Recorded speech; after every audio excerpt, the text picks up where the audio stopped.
จันทร์เนาะตัวเองตื่นแต่เจ้าตีสองมาจัดรายการวันจันทร์ยังนึกว่าเป็นวันอังคารอยู่เจเจเปิดเพลงแหมแล้วนี่ลำทุกครั้งเลยนี่เป็นอย่างบ่ฮู้นี่เจเจขอสุมาอภัยเถอะลืมกูข้างเลยเป็นอย่างนี้กับที่ลืมนี่กาเรนาพุทธาไหวพระเนื้อทายาทโยมไหวพระกราบพระไหวพระพร้อมกันก่อนกราบหนึ่งพุทโธเมนาโธกาเรนาธรรมังอภิปูชยามิอิมินาสากาเรนะสังฆังอภิปูชยามิอะระหังสัมมาสัมพุทโธภะคะวาพุทธังภะคะวันตังอภิวาเทมิกราสวากขาโตภะคะวะตาธัมโมธัมมังนะมัสสามิกราบสุปฏิปันโนภะคะวะโตสาวกสังโฆสังฆังนะมามิกราบสุปฏิปันโนภะคะวะโตสาวกสังโฆสังฆังนะมามิกราบ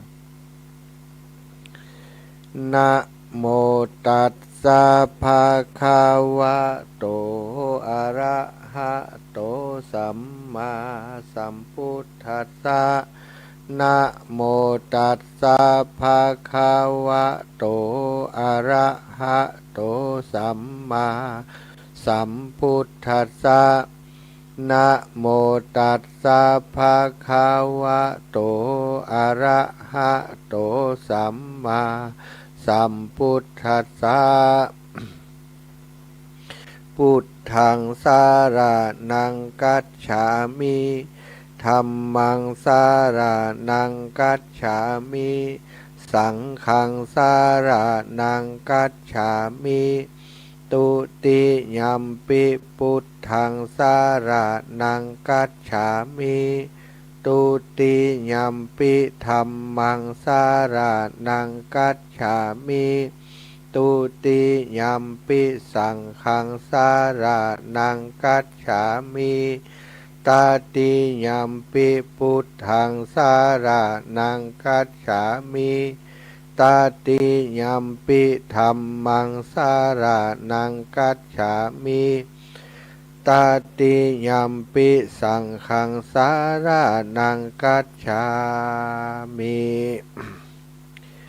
อิติปิโสภะคะวะอะระหังสัมมาสัมพุทโธวิชชาจารณะสัมปันโนสุขโต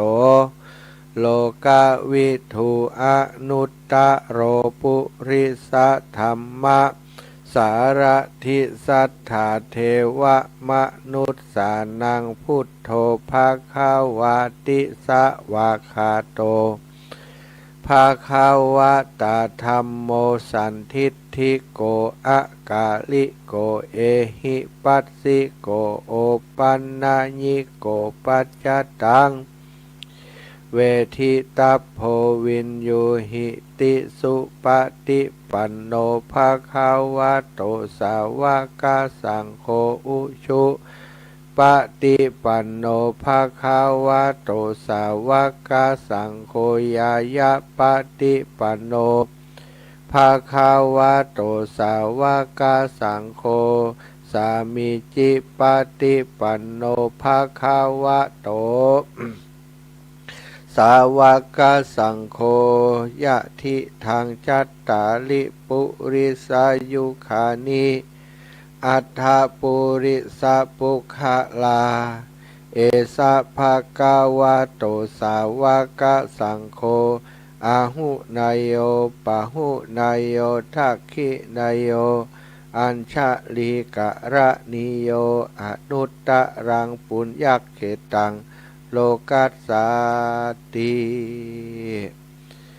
กราบพระพร้อมกันเนอ